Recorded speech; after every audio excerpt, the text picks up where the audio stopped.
Okay, I want to read for you these lyrics in the beginning. And first of all, I want another round of applause for Adam for singing all those lyrics.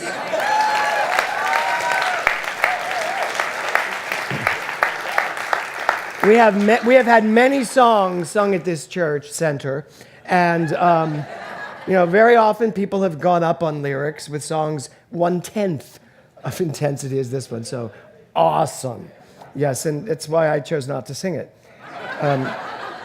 So here are the lyrics. Just listen. Now, here's what I love about this song. This song is almost like a spiritual mind treatment. This song is an affirmation. It's a vocal affirmation. It's literally somebody saying all this good stuff about you. So take all of this for yourself. May you have auspiciousness and causes of success. That's a lot of S's. May you have the confidence to always do your best. May you take no effort in your being generous, sharing what you can, nothing more, nothing less. May you know the meaning of the word happiness. May you always lead from the beating in your chest. Maybe my favorite lyric. May you be treated like an esteemed guest. May you get to rest, and may you catch your breath from those lyrics, clearly. And then it sings, here's to the good times we're going to have. You don't need money. You got a free pass. Here's to the fact that I'll be sad without you. I want you to have it all.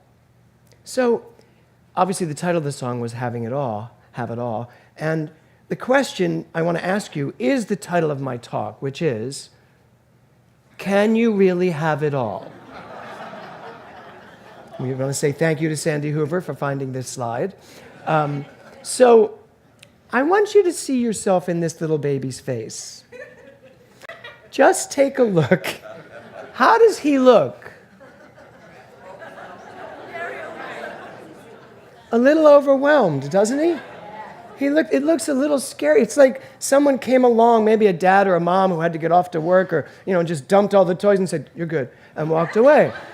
And sometimes life feels that way, doesn't it? Like everything's just dumped there and it's like, okay, you're good, go. And you don't know really where to go.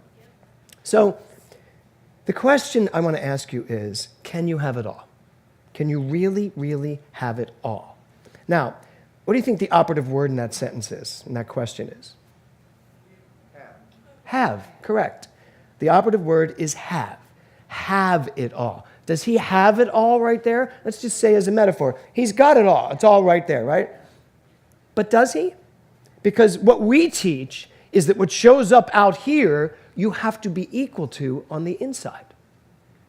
So in terms of possibilities, everything's possible to the degree that you're equal to it, to the degree that your consciousness is equal to experiencing whatever that all is. So what I love about this picture is that it is all there, but he is clearly not equal to all of it in this moment. He's equal to the experience of understanding it's all there and, oh my God, what is my next step? I think this is a great picture of showing us where we are sometimes in terms of life. And here's the other part. It is all out here, and it's all available to us at all times. Kelly Brzezinski, in ministerial class, Kelly Brzezinski this week did a presentation. They're all having to do presentations. And he did a presentation this week of the first 4 chapters, the thing itself, the way it works, what it does, and how to use it. And it was brilliant. You're probably all going to see it, because I told him yesterday, yes, please put it on YouTube. Let everybody see it. But it was similar in tone to this idea. It's all available to us. Everything is available to us. But you don't get it just because it's available. You don't get to live all the great possibilities in your life just because it's possible. You only get to live the possibilities in your life because you have decided, chosen to be equal to it in some way, shape, or form. Do you all get that? You're all like, I do, and it's annoying. So, as I said last week, Thich Nhat Hanh said this: we have more possibilities available in each moment than we ever realize. I also told you last week that I suggested that we all stop living from the past. that we stop trying to live our lives based on everything that has come up to this point, as though everything has taught us how to be. Because frankly, that's true. All of this has taught us how to be. But very often, what it's taught us how to be is not how we should be. Because there is an innate knowing that is really the truth of our being. There is something in you that already knows who you are, what is available to you, what is your passion. There's that in you that is unbridled in its ability to just live from the core of its being. Which means this is nice, it's good to have gone through all this, but it doesn't determine who and what I am. Ernest Holmes, I said last week, also says, never limit your view of life by any past experience. And I asked you last week to ask yourself, what is possible for you? What is, did you do that? Did you ask yourselves this week, like, what is possible for me? What's really possible for me? Because here's what I want to tell you today. There is no such thing as what's possible for you and what's possible for me, as though they're different things. Do you get that? You're sitting here today. There's no such thing as what is possible for Glenn Close isn't possible for me. That's my pick for Best Actress. Right? So, but we do it, don't we? Don't we point to people and go, oh my God, I could never have that life. I could never have that career. I'm not that talented. I'm not blah, blah, blah. Just fill in the blanks. Possibilities don't work that way. Everything is possible at all times for every person walking this planet. And it's not that. What's possible for you isn't possible for me. It is. But it's not if I've decided that what's possible for you is not possible for me. Now it's off the table. That's how the universe works. That's how your mind works. As you are entertaining the possibilities in your mind, your beliefs are telling your mind which one is and is not really possible for you. So do you see the work to get beyond that belief system, get beyond that paradigm of believing that some people have these possibilities and others have these and they never meet? It's just we have to get a better understanding of who and what each one of us is. So the question, if the universe knows no restrictions, and it doesn't, where do the restrictions come from? Well, they come from you. You're restricting your life. You are restricting your ability to literally decide what you want to live. And frankly, this picture kind of says it all. That face is kind of right there saying, I'm not going to be able to choose something. I'm too overwhelmed. I may not be able to make a decision here because there's just too much to choose from. So, question, can we have it all? What do you think the answer is?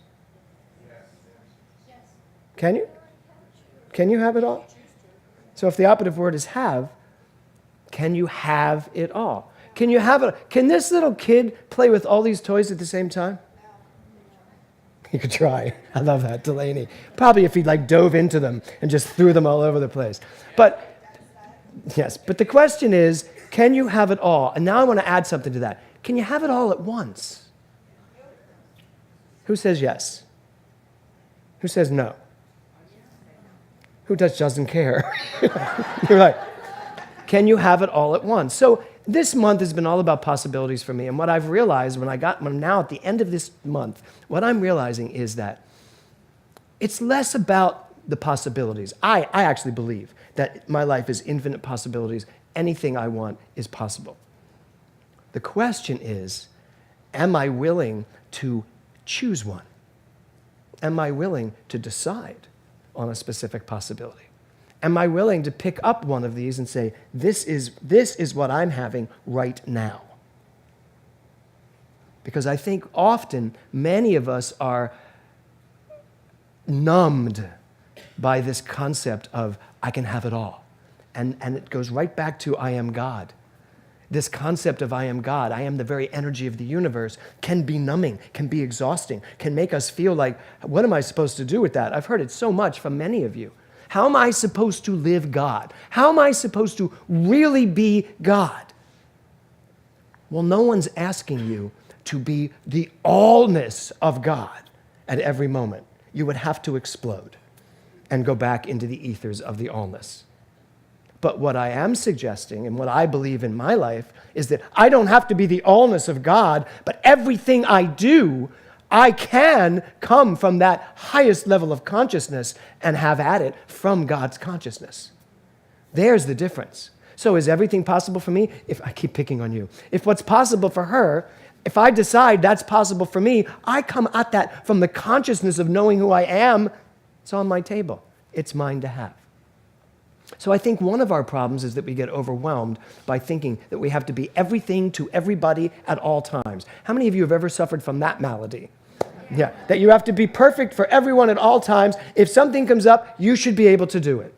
Well, the truth is you can, but do you want to? I have this wonderful quote in my office, and it says, just because I'm good at something doesn't mean I have to do it. And that's important for me because I'm good at everything. No, I really believe that. If there's something to do, I'm probably good at it. No, forget probably. I'm good at it. I can be good at it. Right, Linda Rojo? I can be good at it because I know who I am, and if I choose to do it, I can be good at it. Do you all feel that way? Yes. What about the rest of you? But that's the truth. The question is, do I want to? Or, and here's the other part of this possibility month, am I just trying to be good at it because it's what's expected of me? Am I just trying to be good at it because I want everyone to know I can be good at it? Just because you're good at it doesn't mean you have to do it.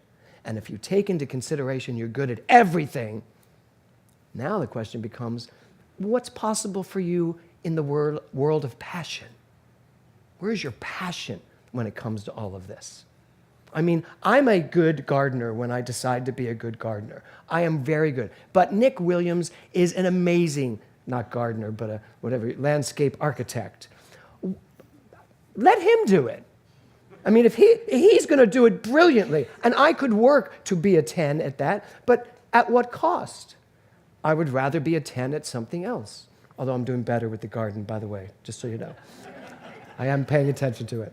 So, can we have it all at once? Or can you have it all one experience at a time? How about that? Wouldn't life seem much better?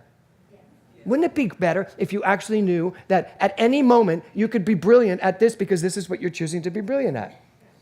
But how many of you, now listen, you can tell I'm like pulling all of my own shadows out of my head. How many of you you're being really good at something, but your peripheral vision is at all the things you should also be doing at the same time because you are Superman? Right? I love all the hands, they're very low. Right? So there's a malady we may want to get out of our palate, having to be brilliant at it all. Next month, our theme is going to follow perfectly from this, which I won't tell you until next week, but you'll see why. So, Costco. How many of you like Costco? Wow. Okay. I get like shingles when I walk into Costco. I do. You too? Yeah. It's kind of like this picture. There's my face when I go into Costco. I'm like, why do we need a ketchup that big? Well, because it's a great bargain. I don't think it'll fit in the refrigerator. You know, why do I need 72 pieces of salmon at once? That was the old days. Now they have it much smaller. But when we first moved out here and we went to Costco for the first time, Kevin thought he died and went to heaven. And I was like, get me out of here. Kevin, I can't be in here. He's like, just walk. And it was just like everybody, and there's food everywhere, and they're handing you things to eat. And some people go there for dinner, I think. And it was just exhausting to have so many possibilities. It was just too big. It was just too big, and I was overwhelmed. So, but I you know, in marriage, you don't compromise. You just love the other person enough to do what they ask you to do. So for years, we would go to Costco, and whenever it would be like Costco Day, finally we bought a better membership. where you go early and there aren't that many people, then I only have agita about the things, not the people. Well, I have changed when it comes to Costco. And you know what's funny? I was putting this talk together and I thought, my experience of Costco has changed as my experience of God has changed. Because when I first went to Costco was right when I first went to Dr. Walker's church. We came out to LA to do a play. I went to David Walker's church and we went to Costco. It's great. My growth in what God has turned into in my life literally is how Costco has evolved in my life. I now go to Costco, and last time we went was last week, and it was during the busy. It was a little busy, right? Friday afternoon. Yeah, and I'm the one that suggested it. Talk about growth. I said, you know what? We're going to be driving right by Costco. We should stop. We should go in. And Kevin's like, really? He said, it's Friday afternoon. I said, no problem. We should go. Well, I didn't have that face because here's the deal. I was going to Costco because we needed to buy something specific, even though we bought everything else. I no longer walk in anywhere, go anywhere, and feel overwhelmed because I know who I am, because I know what God is, because I know that everything is infinitely possible. And isn't Costco a perfect example of everything's there, pretty much? I mean, they even now have furniture in the middle of the store. I mean, they have flowers, they have furniture, they have food, they have...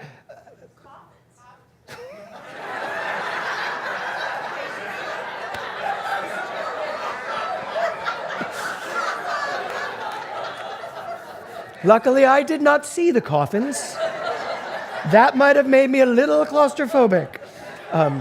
But they have everything in this store. So why I'm telling you this story... So here's what Ernest Holmes says. How much of life can one man experience? As much as he can embody. How much of life can one man experience? As much as he can embody. That means you need to pay attention to what this world is doing to you. How are you embodying your experience of life? If you're doing things that make you really uncomfortable and you're not happy in them, then you are embodying God in kind of a warped way. You are embodying your life in a way that does not really support you. So it's like me with Costco. It didn't work for me to go to Costco and just be in this bad mood the whole time. It certainly didn't work for Kevin. I complained all the way through Costco, and that's a long complaint. You know, especially if you're stopping to eat everything along the way. So the idea here is, are you willing to not only understand all the possibilities out there, but are you willing to choose the ones that work for you because you want to, not because you think you have to, not because you think this possibility is off the table for me. I have to pick this one because this is what you ever hear people say, no, I was born to do this. No, you weren't. You were born, and then you decided to do this. That's how it works. You know, I don't think a brilliant ballet dancer is born to be a brilliant ballet dancer, because I know a lot of people that could be brilliant ballet dancers who don't want to do it, myself included. So when he says, and actually Sean, I was just going to point to Sean and say, when Ernest this morning said, Sean said that Ernest Holmes said that whatever you want is yours for the taking.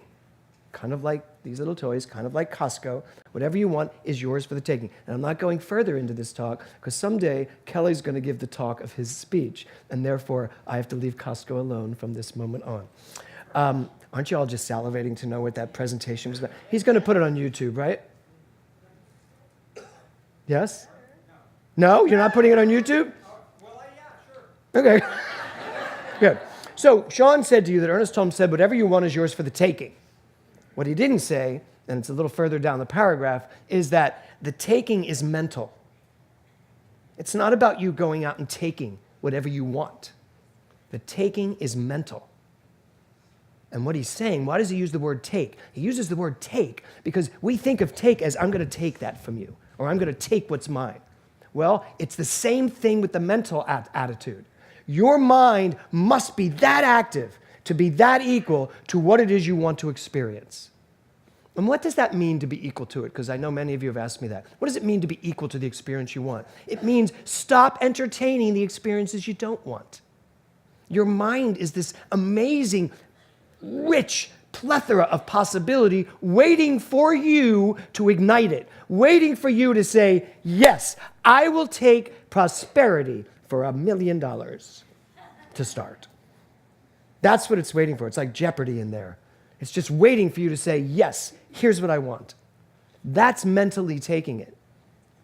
And you know how you'll know whether or not you have actually embodied that thing that it is you say you want to experience? You'll be experiencing it. I mean, it's simple, but this is it. You want to know what your mind has been doing thus far? Look at your life. Your life will show you what your mind has been doing thus far. Now, this is good news for some people. For other people, it's less good news. But here's the better news. When you really get that and you really own that, it doesn't matter what your life looks like right now. Now, you're ready to create the life you want to live. That's the ticket to this entire teaching. So, there is a system for having it all, and I'm going to give it to you. 3 little steps. Number 1, know who you are. Everything backs into that. You have to know who you are. If you accept yourself as someone who is limited, someone who is less than, someone who actually believes other people have more possibilities than I do, you don't know who you are if that's what you think. So you must know who you are. Knowing who you are is the most important part of coming from that consciousness and speaking your truth. So 1, knowing who you are. 2, recognize yourself as everything. If you find yourself or hear yourself dissing anyone or anything, if you find yourself ostracizing anyone or anything, putting anything outside the scope of actually who you are, then you are living a dualistic life. You have to know who you are, and once you know that you are the very presence of the divine, then you have to recognize you're one with everything. And that means everything and everyone, which means when you really get that, in this very difficult political time, when you really get that, the beautiful, loving energy you put and cast on this planet helps resolve what we're going through in anyone's life, in any, whatever position they're taking. So number 1, know who you are. Number 2, recognize yourself in everything. And number 3, decide what you want. Now, that may seem obvious, but I need you to really look at what you think you want, because it's very possible you think you want what you want because you believe you're this person and can only have this. So know who you are, recognize that you are one with everything, and then decide what you want. This has been a month of entertaining possibilities. So at the end of this, the question, can you have it all? The answer is, and someone already shouted out, you already do have it all. You do. You already have it all. Everything you could possibly need is right where you are the Costco of your life. Everything you need is supersized and ready to use. And it's not even on a high shelf that you can't get to because they've got those clicker things. You can go pull them down. So, as we conclude this month, I really want you to take some time in this next coming week before we go into next months and ask yourself, am I living the life I want to be living? Am I going after what it is that I really want? Do I know who I am so clearly that there's no way I will ever get a no? Because the universe always says yes. You know that, right? The universe always says yes. The problem is it's saying yes to you knowing what you want, and it's saying yes to you being uncertain. And it's saying yes to all the things you know about yourself that are great, and it's saying yes to all the things you know about yourself that are less than great. So your job is to clean this out up here. Clean it out. All the possibilities are there. Just clean it out. Remember who you are. Recognize yourself as one with everything, and then decide what you want. Because I promise you, you follow those 3 little steps, and you will just be walking around naming the things you want to experience. And that's really what we're after. We are looking for a life where we get to say, here's what I would like to experience, and you experience it. Period, end of sentence.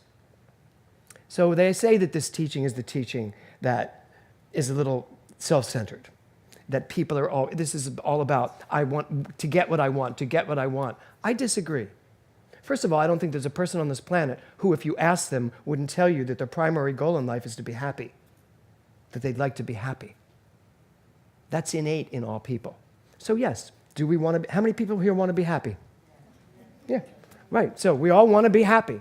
So the real way to be happy is to know who we are in such an amazing way, to be connected with everything, and to have a mind that doesn't get stopped from asking what it is we want out of life and then getting to live it. So here's to all of you, here's to me, here's to all of us saying that right where I am, God not only is, but God is living the most amazing life in the most Costco way possible. Namaste.